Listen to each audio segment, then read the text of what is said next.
चंद्र राशि कन्या का मासिक राशिफल जुलाई 2024। स्वास्थ्य। यह महीना स्वास्थ्य के दृष्टिकोण से सबसे ज्यादा ध्यान देने वाला महीना है, क्योंकि बाकी क्षेत्रों को छोड़ दे तो स्वास्थ्य ही आपका एक ऐसा क्षेत्र है जहां आपको इस महीने सबसे ज्यादा ध्यान देने की आवश्यकता पड़ेगी। आपकी राशि स्वामी बुध महाराज तो महीने की शुरुआत में एकादश भाव में रहेंगे, तो आपका स्वास्थ्य को मजबूत बनाने की कोशिश करेंगे। ऊपर से देव गुरु बृहस्पति की दृष्टि भी आपकी राशि पर होने से स्वास्थ्य लाभ होगा। लेकिन आपकी राशि में केतु महाराज और सप्तम भाव में राहु महाराज पूरे महीने विराजमान रहेंगे, इससे आप अपने प्रति लापरवाह हो सकते हैं। आपके अंदर मानसिक तनाव और एकांकीपन की समस्या हो सकती है। इससे आपको बाहर निकलना होगा, क्योंकि इसका असर मानसिक के साथ साथ स्वास्थ्य शारीरिक स्वास्थ्य पर भी पड़ सकता है। शनि महाराज वक्री अवस्था में छठे भाव में, सप्तम भाव में राहु महाराज और अष्टम भाव में मंगल महाराज आपको स्वास्थ्य समस्याएं दे सकते हैं। महीने का पूर्वार्ध ज्यादा कमजोर है, इस दौरान किसी तरह की चोट या दुर्घटना से भी इनकार नहीं किया जा सकता है। साथ ही किसी बड़ी बीमारी के लिए आपको सचेत रहना चाहिए। महीने के पूर्वार्ध के बाद जब मंगल यहां से निकल जाएंगे, तब इन परिस्थितियों में कुछ हद तक सुधार हो सकता है। लेकिन आपकी राशि स्वामी भी आपकी राशि से द्वादश भाव में 19 जुलाई को आ जाएंगे, तो फिर से स्वास्थ्य पर ध्यान देना आवश्यक होगा। आपको नेत्रों में पीड़ा, नेत्रों से जल बहना, नींद जरूर से ज्यादा आना, आलस्य बढ़ना और कुछ अचानक से होने वाली समस्याएं हो सकती हैं। इसलिए समय रहते इनका निराकरण करने का प्रयास करें, ताकि आप एक स्वस्थ जीवन व्यतीत कर सकें। करियर के दृष्टिकोण से यह महीना ठीक ठाक रहने की प्रबल संभावना है। आपके दशम भाव में शुक्र और सूर्य महीने की शुरुआत से ही विराजमान रहेंगे, जिससे सरकारी क्षेत्र में काम कर रहे जातकों को विशेष अनुकूल परिणामों की प्राप्ति होगी। यदि आप किसी निजी क्षेत्र में नौकरी करते हैं, तो भी यह समय आपको अच्छी मेहनत करने से लाभ दे सकता है।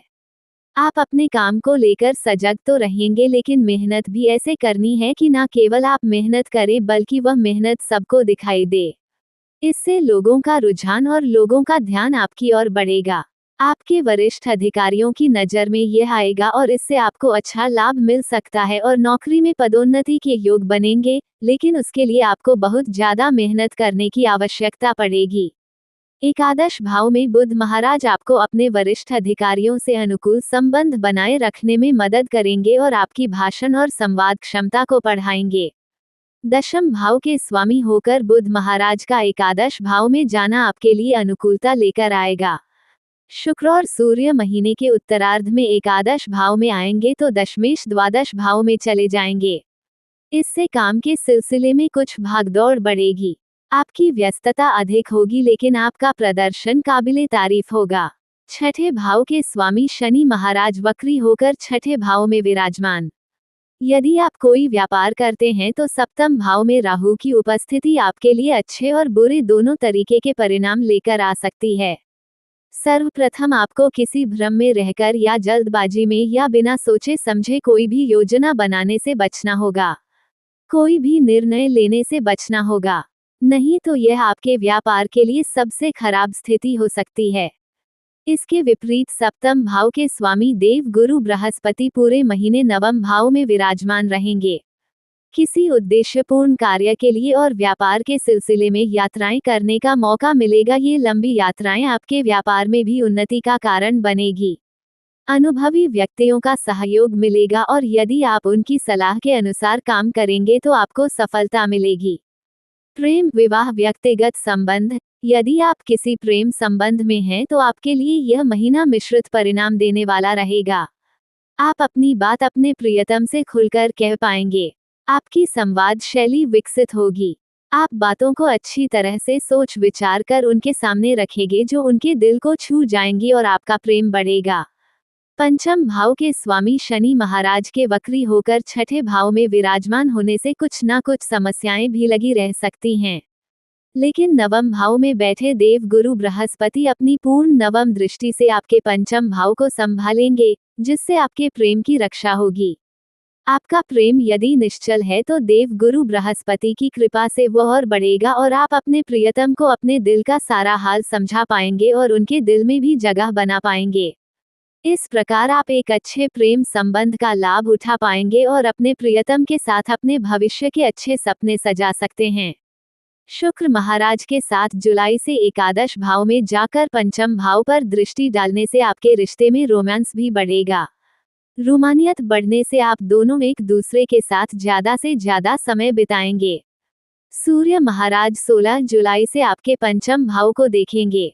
तब आप दोनों के बीच अहम का टकराव होने की स्थिति बन सकती है।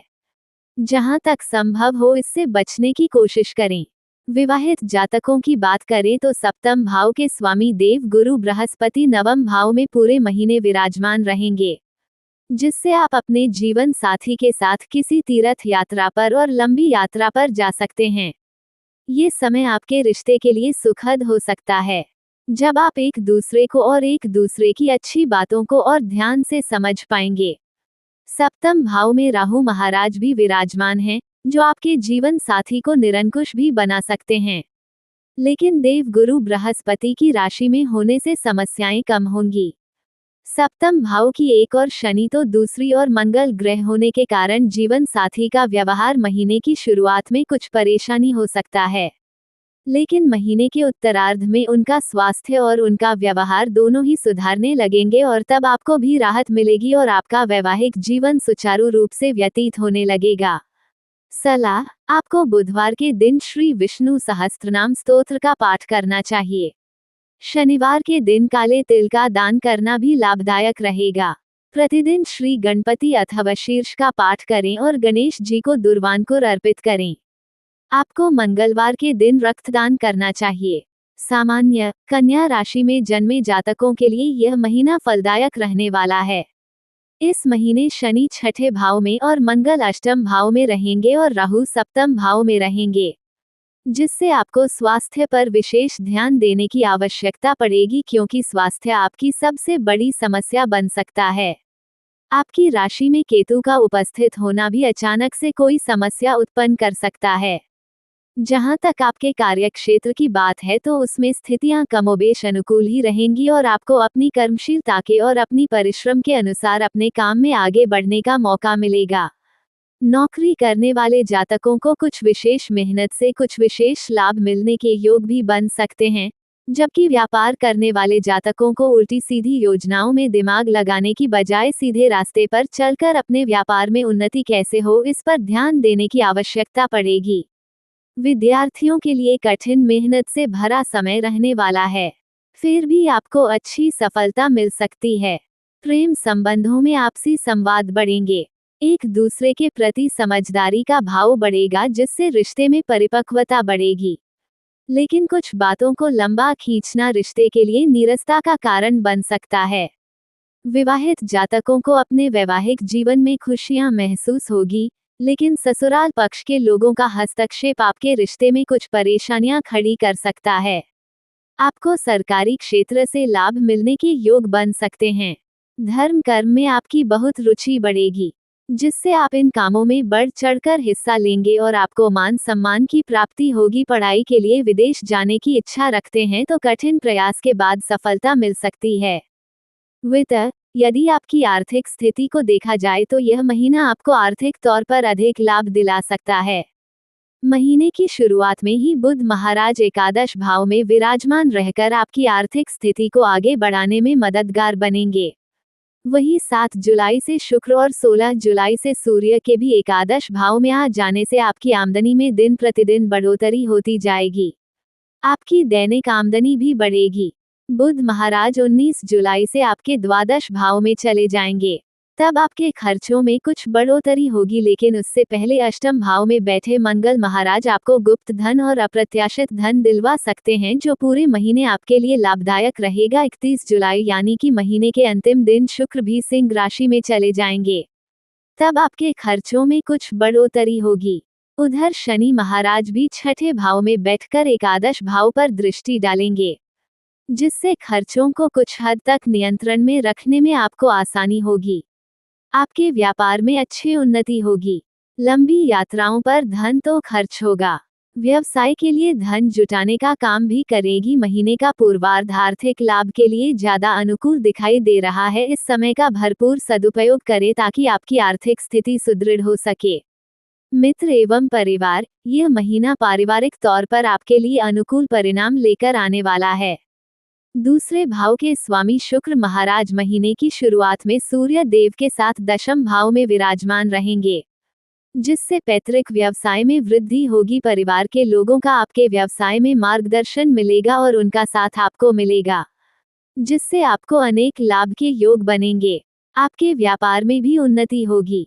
बृहस्पति महाराज की दृष्टि आपकी राशि पर होने से आप अच्छे निर्णय लेकर और धार्मिक कामों में बढ़ चढ़कर हिस्सा लेंगे, जिससे परिवार को भी सम्मान मिलेगा। 7 जुलाई से शुक्रवार आज एकादश भाव में विराजमान हो जाएंगे, जिससे परिवार की सहायता से आपकी आर्थिक उन्नति के योग प्रशस्त होंगे। अष्टम भाव में मंगल महाराज महीने की शुरुआत में रहेंगे, जो अचानक से कुछ ऐसी घटनाओं को जन्म दे सकते हैं जो परिवार में अशांति का कारण बने। लेकिन 12 जुलाई से मंगल महाराज भी नवम भाव में प्रवेश कर जाएंगे, तब इन परिस्थितियों में सुधार आ जाएगा। चौथे भाव के स्वामी देव गुरु बृहस्पति महाराज नवम भाव में बैठे हैं, जैसे आप परिवार के साथ तीर्थ कर सकते हैं। इस महीने पारिवारिक संपत्ति में बढ़ोतरी होने के योग भी बन सकते हैं। भाई बहनों से आपको शुरुआत में निराशा होगी और उसे कहासुनी भी हो सकती है, लेकिन महीने के उत्तरार्ध में संबंध सुधरेंगे और एक दूसरे पर प्रेम बढ़ेगा। इस प्रकार पारिवारिक जीवन में खुशियां आएंगी।